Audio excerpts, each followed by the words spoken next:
দয়া করে দরজা থেকে নিরাপদ দূরত্বে দাঁড়ান। Please stand clear of the doors.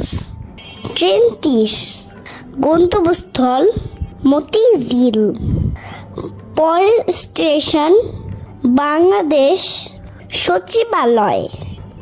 This train is down for Motijheel. Next station is Bangladesh secretariat, Dhaka বিশ্ববিদ্যালয়। দরজাগুলো বাম দিক থেকে খুলবে। দয়া করে নিরাপদ দূরত্ব বজায় রাখুন। Dhaka university. Door will open on the left. Please mind the gap.